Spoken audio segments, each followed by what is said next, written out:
I must admit I felt the flame. Kurt Cobain, a Fender Mustang. MTV brought me up. This is your brain on drugs.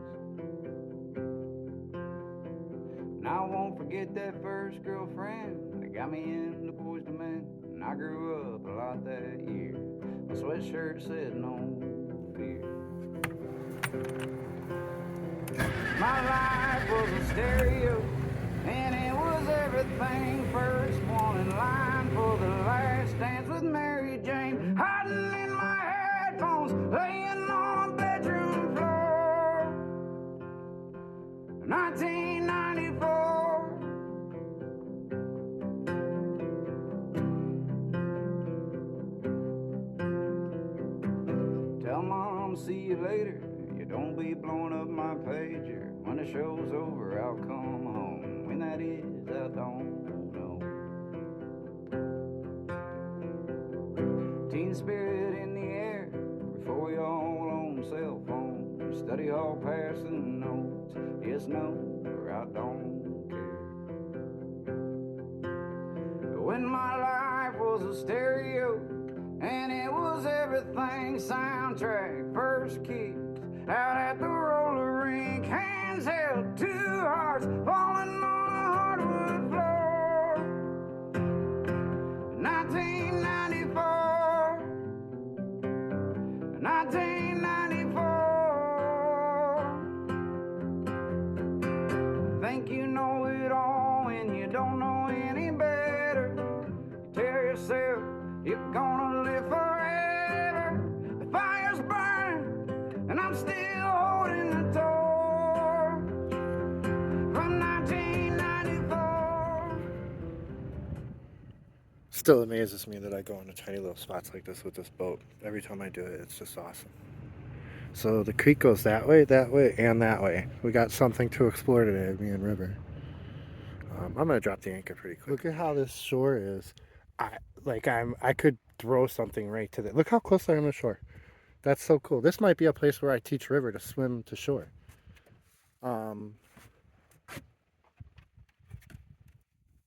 What a great little anchorage here.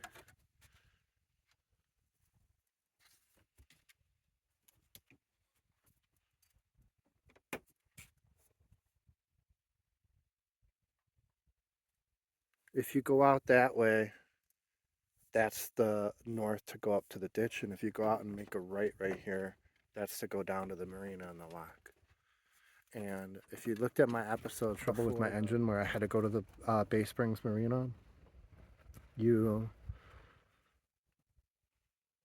I was at mile marker 417 when I stayed here for 2 or 3 days. I think it was 3 days and 4 nights, or 4 days and 3 nights up at mile marker 417. I'm right now at mile marker 415, about at 415. So, it's the same side of the lake, just a different cove, a little bit down. This lake is, that scared me, but he just jumped in the dinghy. It's been a long time since I've been on anchor, so all the noises I'm gonna have to come back, and I'm a little like, every noise that the engine makes as I'm going, I'm just so nervous that it's going to shut down or sputter or do something wrong. It's going to take me a while to just get out of the mode of being worried about the motor, which is frustrating because I want to be excited that it's fixed and I just want to like jump up and down, but I'm not. I'm nervous at this point. I'm not happy about the motor being. However, I'm not even going to do it. I'm not going to sit here and say how it's running or anything or knock on wood or anything. I'm just going to leave it alone and we'll look back on it in 2 weeks or something when I feel better about the situation. All right, let's go for a boat ride.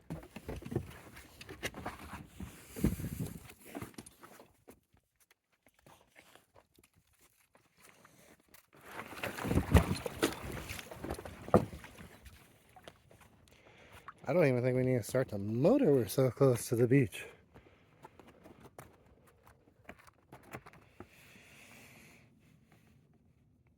It's been several weeks since I have dropped my anchor, and oh, does it feel good. It feels so good to be on. I remember in the last couple episodes I said how you can actually see the bottom when you're coming up to shore. This is how it looks. I haven't videoed it. But you know when to pull your motor up, basically. Alright, I better get out there. Look at my new yard. Come here, buddy. Give me the ball. Look at this. Come on, it does not get better than this.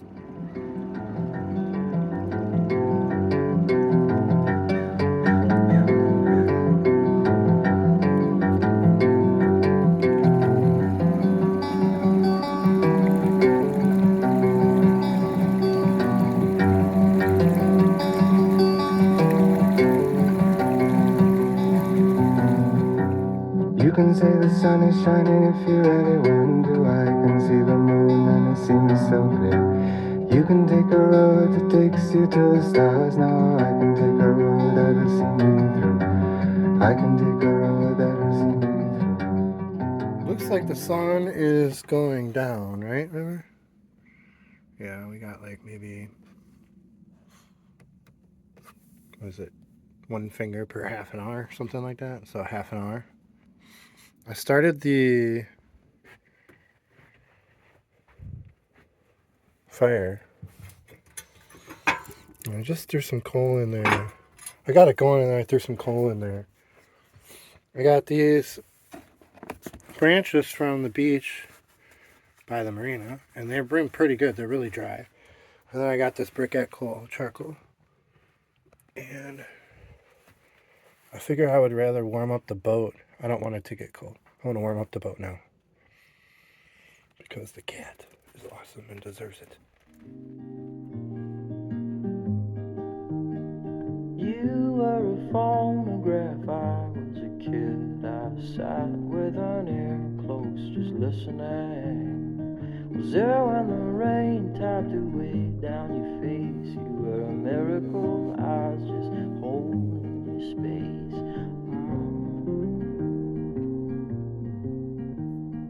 Alright, so it's 6 in the morning and I started the fire right away because it's so cold.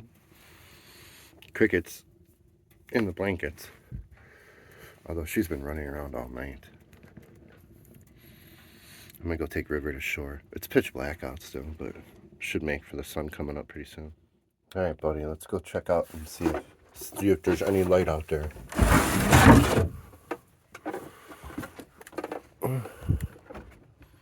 Oh, the sun's gonna come up in a little bit. I love this part of the day. Look at that. Alright, let's go take River to the island. Actually, it's not an island. To the beach. What are you checking on? You want to go to the beach? Let's go for a boat ride.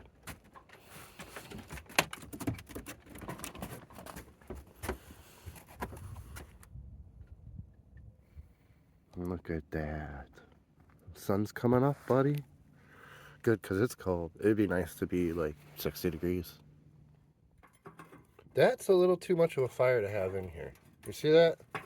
So if you're just starting the fire and you're just trying to get it going, you guys hear that board? When that's River jumping out of the boat, and I have like the door shut. So he's jumping over the door and I hate it worse than anything. Like the door shut says something. All right. Yeah. So you don't want flames going up into this chimney at all. At all. You almost want to be able to touch this part of the chimney if possible. Right in here should never get really hot. You know? And that's part of having these type of fires, these types of fireplaces, is you have to maintain it. However, this valve has a lip inside that's going to close the entire thing if I want it. And I can control the air coming. Oh, look who's coming out from underneath the blankets. It's finally warm enough in here. All right. This obviously is an air valve going in and out. Now, when you start the fire, you have to have it open like this to get the air going through. But as it gets hot like this, there's enough coals in there. Whew, damn, that's hot. So you don't want stuff this hot. So I'm just going to close off the air a little bit. And then we're going to check back on it in a minute or two.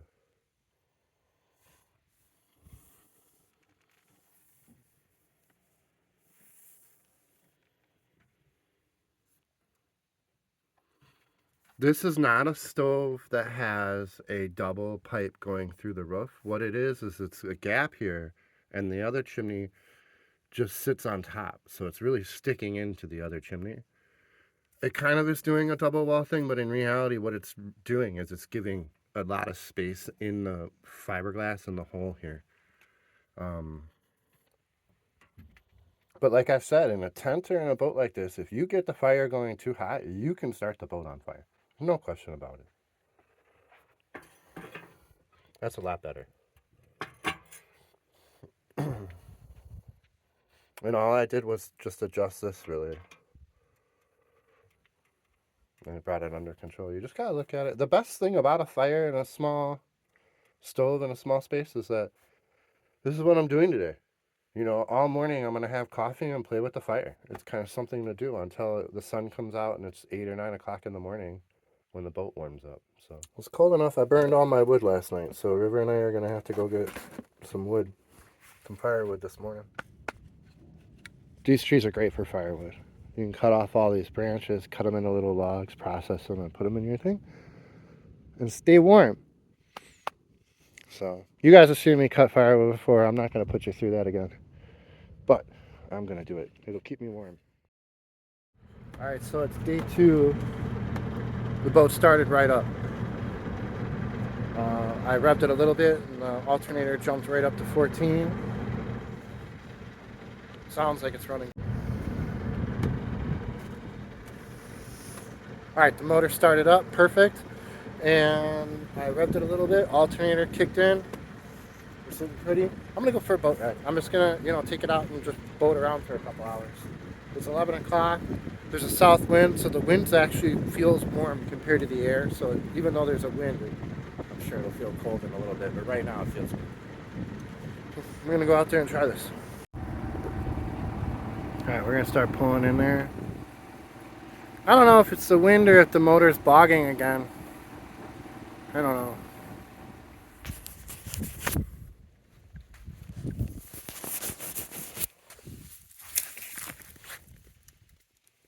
All right, long story short, everything was going great on the boat all day. I drove it 5 miles upriver, turned around, had lunch, and then turned around, brought it a mile back, and I'm in a different cove now. And as I was pulling in here, it did the same thing it's been doing, just sputtered out and died. Yeah, I'm kind of getting sick of this. So I'm gonna take it back, and if we do something with the points. I know what was wrong with it and fixed it last time. If that's what's going wrong, I'm gonna try to make those electronic points rather than the old style. And if that doesn't work, I'm gonna take a month off. I'm gonna go back and hang out in my houseboat for a month. It's 2 hours away. I'm just gonna put this thing up for a month and go take a break, do Christmas with my friends, that kind of thing. But all I'm saying is I'm gonna give it one more shot, and after that, I'm gonna walk away for a month at least. At least. I spent the day driving around on the boat, and the engine started acting up again towards the end and then just died. Look at the stuff. It shot out onto my dinghy. That black, look at that. Another beautiful spot to watch the sunset. Look, that's going to light on fire. So the trick with sunsets that I don't think people understand is there has to be clouds. And once the sun comes below the clouds, you get to see the red coming up. And the reason why it's blue coming through here is because our atmosphere lets blue through more than any other color, or it catches blue more than any other color, or something like that. But as soon as it's a different ray coming straight up from underneath the lights, you get that gorgeous red color off of the sun, and there's something to reflect with the clouds. So it's going to be yet another fire red sunset is my guess. I've had one about every week on this lake. You end up with one of those, if you look at my last 5 videos or whatever, it's about once a week we end up with sunsets that are just gorgeous on fire here. Yeah, I gotta say, if I had my houseboat down here, I'm wondering if maybe I should just do the trip with the houseboat. Like take that all the way down to Mobile, Alabama, and take the intercoastal down into Florida and kind of hang out in the Everglades for the winter. And reapproach this boat at some point in February or March. I don't know. We'll see. I'm gonna take another crack at it. We'll see. One more swing. Starting to get red. Sometimes I go down to the river, stand out on the shore, and I drink and I smoke till I can't think no more. And then I walk into the water just to see if I can float. Sometimes I want to die, sometimes I don't, and that's alright.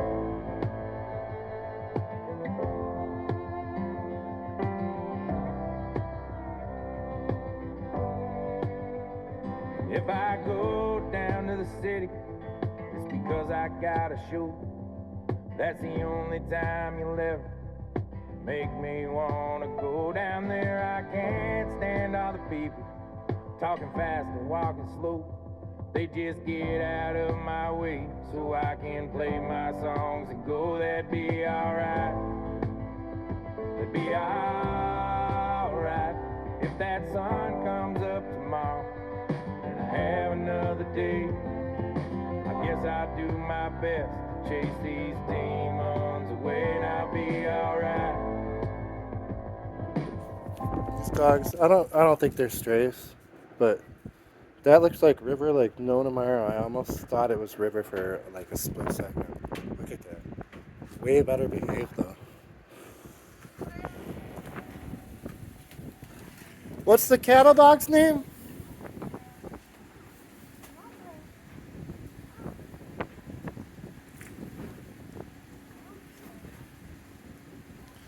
That cattle dog looks just like my dog. I thought it was my dog for a split second. Yeah, well, let him go hungry. Yeah, yeah. Feed him twice a day. Come on, bud. Oh, he's a sweetheart.